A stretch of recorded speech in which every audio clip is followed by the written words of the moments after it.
Hello all bachas over there. I hope you people are watching my videos. Okay, now let us come to the last chapter of our PT2 portion, that is lesson number 8 from your supplementary reader, A House is Not a Home, which is written by Zan Goduso. Okay, this story reflects the challenges of being a teenager and the problems of growing up.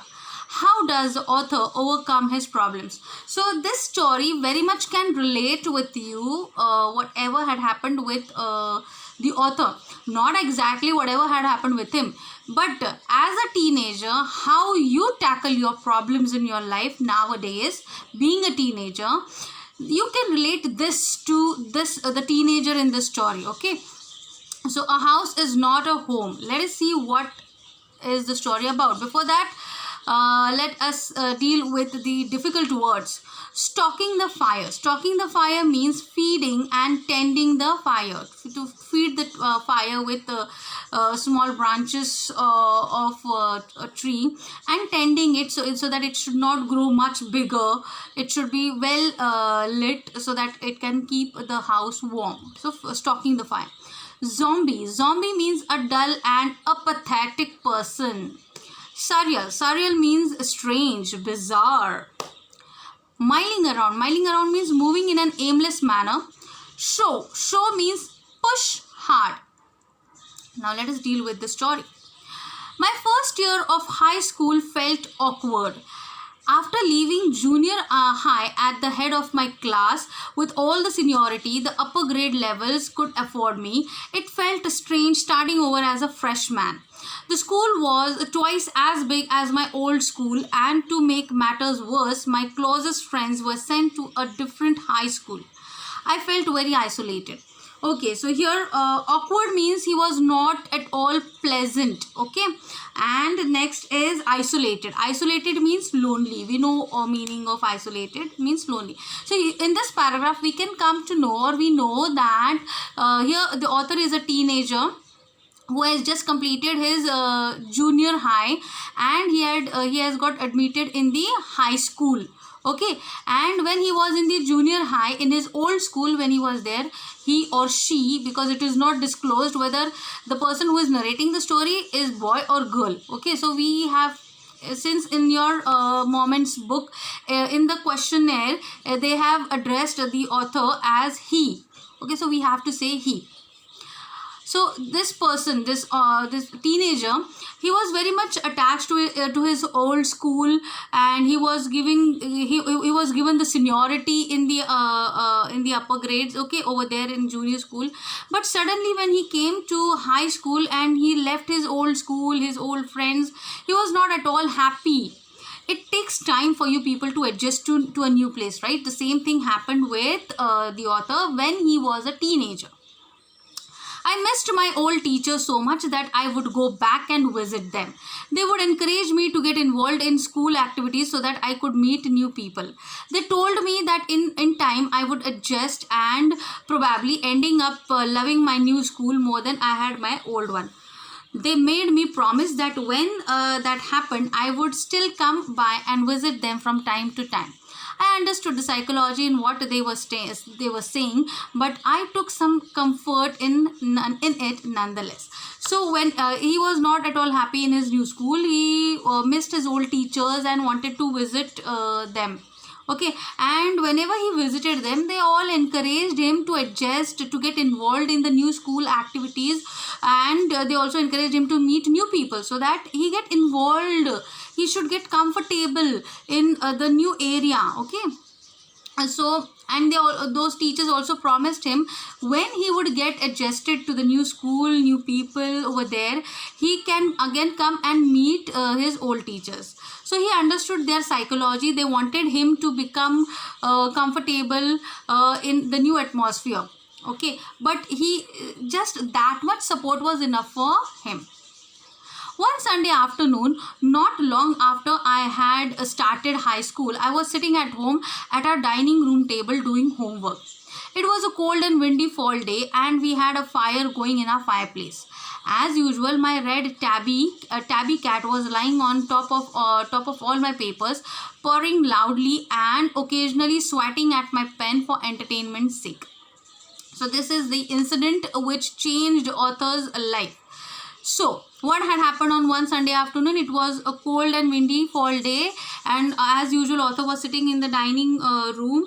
On the dining table, he was doing his homework, and his favorite and his beloved red tabby cat was there lying on the table, and it was purring. Purring means to make a low sound. Means usually cats, they make a low sound that expresses pleasure. So this cat was very fond of the author, and she was purring and she was swatting his pen. वो pen से अपने हाथों से उसके pen को हिला रही थी, as if she wanted to play with the author. She was never far from me. I had rescued her when she was a kitten, and somehow she knew that I was the one responsible for giving her the good life. So how he had found the cat? He had found the cat by rescue. He rescued the cat when it was a kitten. Okay, and this cat knew that the author was the only responsible person who had rescued her life and had given her a good life. So she was very fond of her, and she was never far away from the author. My mother kept stoking the fire to keep the house nice and warm. Suddenly I smelled something strange, and then I noticed it. Smoke pouring in through the seams of the ceiling. The smoke began to fill the room so quickly that we could barely see. What happened suddenly when the author was doing his homework? His mother was stoking the fire. We had seen the meaning of stoking the fire. She was feeding the fire with wood, and also she was tending the fire so that the fire could keep the house nice and warm. But suddenly author smelled something strange, and he noticed that smell was actually of the smoke which was coming from the ceiling. There were seams in the ceiling. Seams means crack. There were cracks in the ceilings, and through those seams the smoke entered into the dining room, and within a minute the entire room was filled with smoke, and the author and his mother could barely see anything. Groping our way to the front door, we all ran into the front yard. By the time we made our way outside, the whole roof was engulfed in flames, and it was spreading quickly. I ran to the neighbors to call the fire department while I watched my mother run back into the house. Groping our way. Groping means making our way through the smoke. Both of them, they came out from the to the front door. They ran into the front yard, and when they came out, they saw entire roof was engulfed by the fire. Means the roof was actually had caught the fire. Okay, the author was so terrified, he ran towards the neighbor and he told them to call for the fire department. And he saw his mother running back into the house. My mother then ran out of the house carrying a small metal box full of important documents. Why his mother had gone into the house? Just to bring the important documents out, otherwise all the documents would have burned into the fire. Those documents may be the documents of the house, so it was very important for her to save those documents. So she brought a metal box which was filled with important documents. She dropped the case on the lawn and in a crazed state ran back into the house.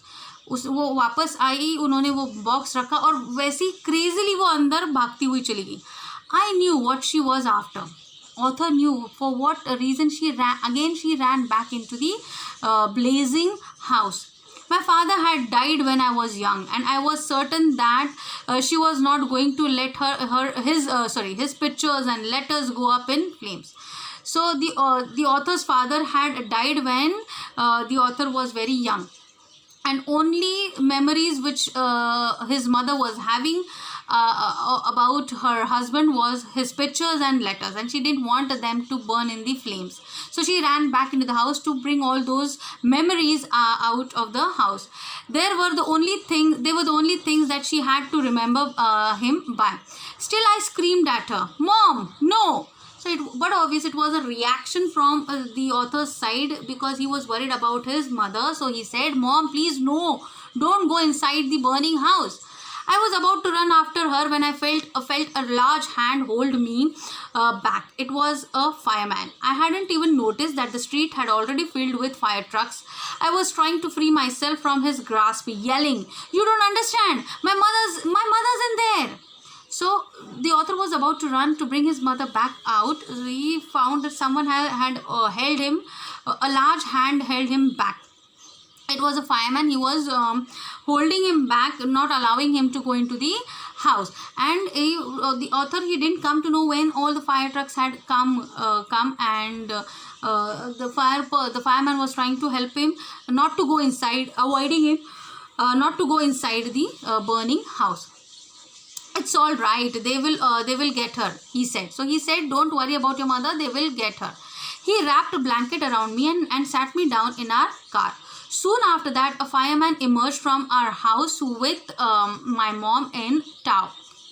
Okay, so what the fireman did, he wrapped the author in the blanket and he made him sit into his car. Sorry.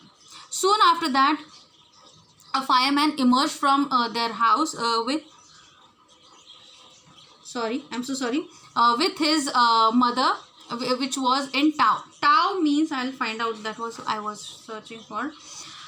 Tow means going along under someone's control.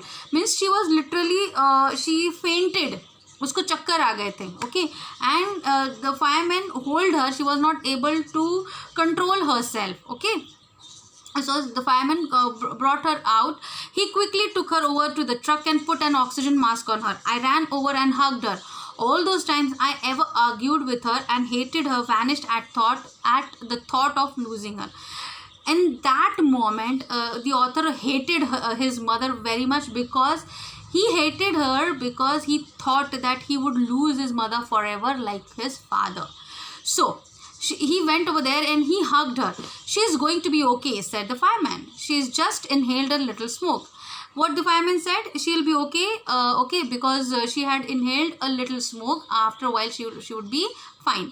And then he ran back to the fire to fight the fire, while my mother and I sat there dazed. Dazed means shocked.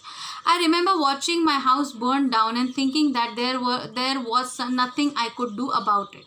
You are helpless when you find your house burning in the flames, right? So in the same way, shockingly, both of them were watching their house losing their house forever. 5 hours later, the fire was finally out. Our house was almost completely burned down. But then it struck me. कुछ उसको याद आ गया. I hadn't seen my cat. Where was my cat?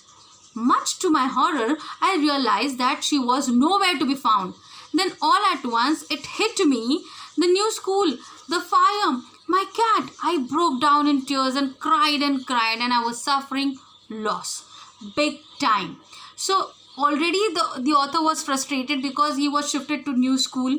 Everything was new to him. And his beloved cat, his house, he had lost everything. So he collapsed. He literally collapsed. The fireman wouldn't let us go back into the house that night. It was still too dangerous. Okay, dead or alive, I couldn't imagine leaving without knowing about my cat. So it was hard enough for the author to leave that place without knowing that whether his cat was dead or alive. ये जाने बिना कि मेरी cat जिंदा है या मरी हुई है, ये जाने बिना मैं यहाँ से नहीं जा सकता. Okay, regardless, I had to go. So he had to go. We piled into the car with just the clothes on our backs and a few of the fireman's blankets and made our way to my grandparents' house to spend the night. तो जितने भी कपड़े बचे थे वो साथ में लेके, फायरमैन ने जो ब्लैंकेट दिया था वो गाड़ी में भर के वो ग्रैंड पेरेंट्स के यहाँ पे चले गए वो रात गुजारने के लिए. Okay, because they had lost their shelter, right? Okay, till here we are going to study in this video. I hope you have understood the story till now. Please go through the story in the textbook, for the summary in the refresher. Okay, and write down the difficult words in a notebook with their meanings and understand them. Writing is not enough. Understanding is also should be there. So leave your comments in the comment section, leave your thumbs up in the comment section, and please read it. Okay, till then, bye.